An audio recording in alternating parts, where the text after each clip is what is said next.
Se você já sentiu que o maior desafio do day trade não é a estratégia e sim a mente, o emocional, esse vídeo aqui é exclusivamente para você. Hoje eu vou te mostrar os dois principais fatores que travam a maioria dos traders e, claro, eu vou te dar uma solução prática para cada um desses dois problemas. Então, se você quer operar com mais clareza, mais consistência, já deixa o like nesse vídeo aqui. Se você não é inscrito no canal, já deixa a sua inscrição também, que é para eu saber que você tem essa vontade e esse objetivo para este ano de 2025. Vamos que bora pro conteúdo. Bom, e o primeiro fator é aquele fator que eu acredito que a maioria das pessoas que entram pro day trade, elas têm medo, principalmente os traders mais iniciantes ali, quando ele vai fazer aquelas primeiras operações.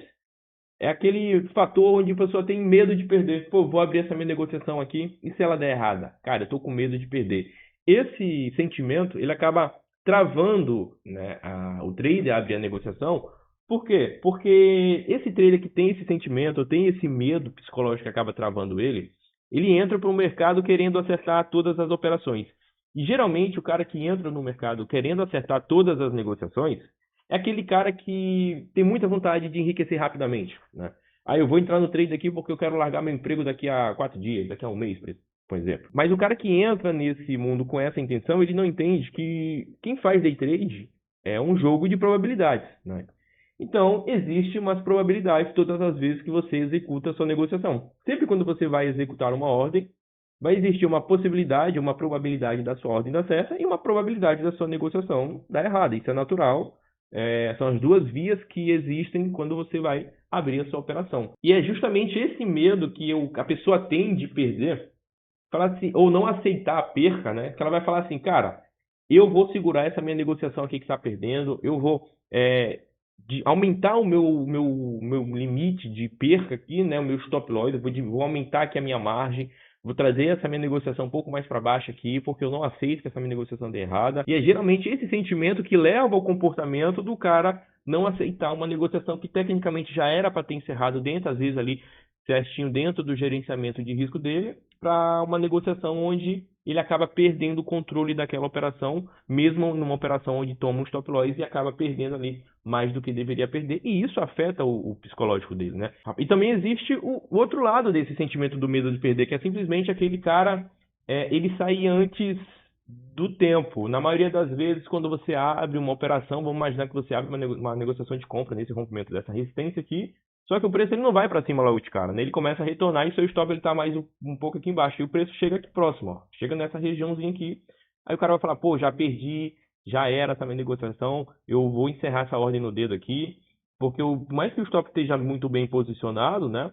Ele não tem esse controle emocional para passar por essa situação do parcial negativo, né? Então, essa situação ela acaba com que ele zere a negociação no dedo, saia antes do tempo. E quando ele sai, o preço fica aqui um pouquinho, às vezes chega mais próximo dali de onde estaria o stop dele, mas depois começa a subir. E aí simplesmente nesse tipo de cenário que o cara fica muito mais afetado psicologicamente também. Hugo, qual que é a solução para isso? Cara, sempre quando você for negociar, você vai ter que encarar cada trade que você vier realizar como uma sequência dentro de uma estratégia. Ou seja, você tem a estratégia maior, só que dentro dessa estratégia aqui, maior, existem as mini estratégias. Você vai subdividir a sua estratégia. Por exemplo, vou executar a minha negociação dentro do horário que eu consigo operar, né, dentro de alta volatilidade, se eu estiver operando rompimentos ali, e aí depende da paridade também, o USD e o JPY, e o USD tem algumas particularidades, mas bem poucas. Aí eu vou para o segundo ponto da estratégia, a segunda subestratégia, que é o quê? Fazer o gerenciamento de risco. Qual é a terceira subestratégia? Aguardar o fechamento da vela para caracterizar o rompimento, para eu executar a minha negociação. Qual que é a quarta subestratégia? Saber posicionar o stop de uma forma correta, onde eu vou me livrar de possíveis correções do mercado. Qual que é a outra estratégia? Ter esse controle emocional e entender que o preço ele pode realmente entrar numa parcial de pontos negativas. Então, cada subestratégia dessa daqui, ela vai resultar num possível resultado positivo, e se não der um resultado positivo, a estratégia também está te falando que aquele cenário que você executou, a negociação também pode ser que não tenha sido um erro seu, também pode ter sido uma situação normal no mercado, né, onde você realmente, aquele cenário aconteceu tudo que estava previsto dentro do seu plano de negociação para você executar a sua ordem, mas aquele cenário ali acabou se transformando em um cenário de stop loss. E aí, se for um stop loss dentro do gerenciamento de risco, cara, tá tranquilo, não tem por que você ficar procurando aonde você errou, se você fez tudo de acordo com o seu plano de negociação.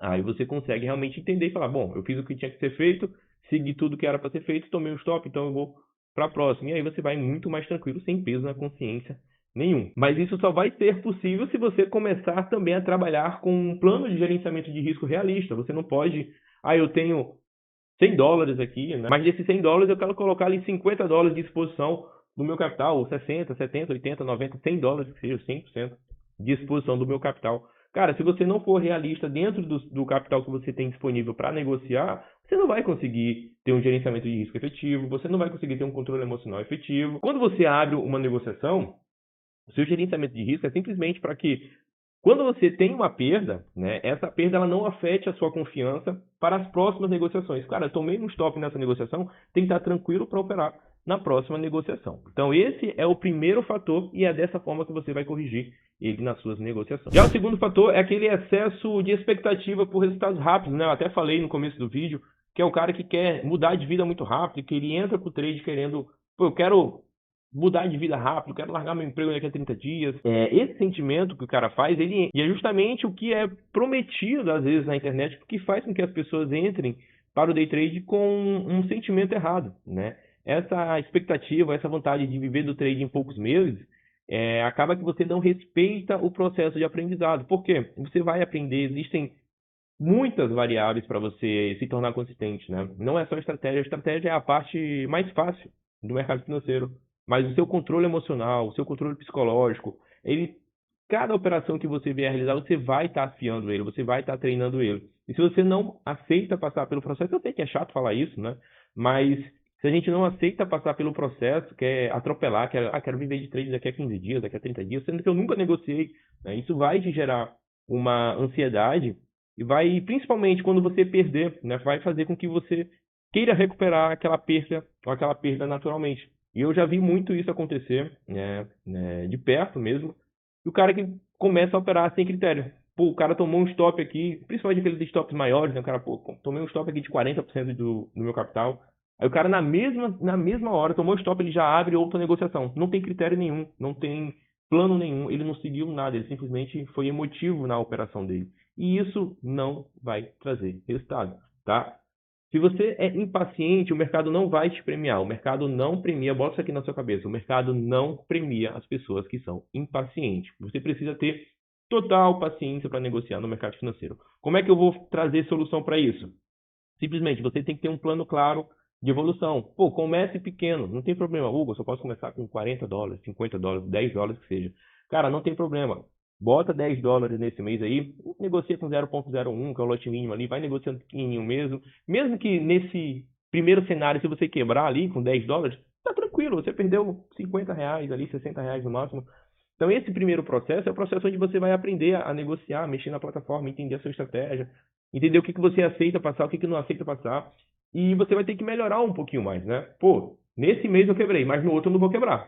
No outro eu vou começar com meus $10 de novo, mas eu não vou quebrar. Vou colocar aí $10, vou negociar somente dos pontos que eu já identifiquei ali que eu consigo ter mais clareza, mais tranquilidade para operar. Vou esperar meus pontos de negociação acontecer e isso vai te trazer uma melhora constante todos os dias e você vai evoluindo, evoluindo, evoluindo. Nesse primeiro cenário, você tem que definir metas de desempenho. Por exemplo, pô, eu vou terminar esse meu mês aqui positivo. Quanto que você vai terminar positivo? Não sei, sei que eu vou terminar positivo. A minha primeira meta é terminar meu mês positivo. Aí você parte para o segundo mês. Qual que é o meu segundo mês? Eu vou manter a mesma meta, eu vou terminar positivo também, porque eu já tenho uma sequência de 2 meses positivo. E aí você vai 3 meses positivo, 4 meses positivo. Mesmo que você não obtenha muito lucro, né? Até porque com capital pequeno isso não é muito provável de acontecer, mas foca ali em terminar o primeiro mês positivo, segundo mês positivo também, nem que seja 0,01% positivo, terceiro mês positivo, 4 meses positivo. Quando você vê que você já tem uma estratégia clara, um padrão de negociação, você já identifica os seus pontos de negociação, aí você começa assim a jogar o jogo de forma mais séria, fazer os aportes maiores lá e sempre operando com gerenciamento de risco. Show, beleza? Então, ó, esse foi o nosso vídeo, conteúdo aí emocional, tá? Esse conteúdo aqui você não vê muito aqui no canal do YouTube, então se você curtiu, deixa o like aí no vídeo, se inscreva no canal se você não é inscrito e a gente se vê no próximo vídeo. Tamo junto? Valeu, um grande abraço. Tchau, tchau.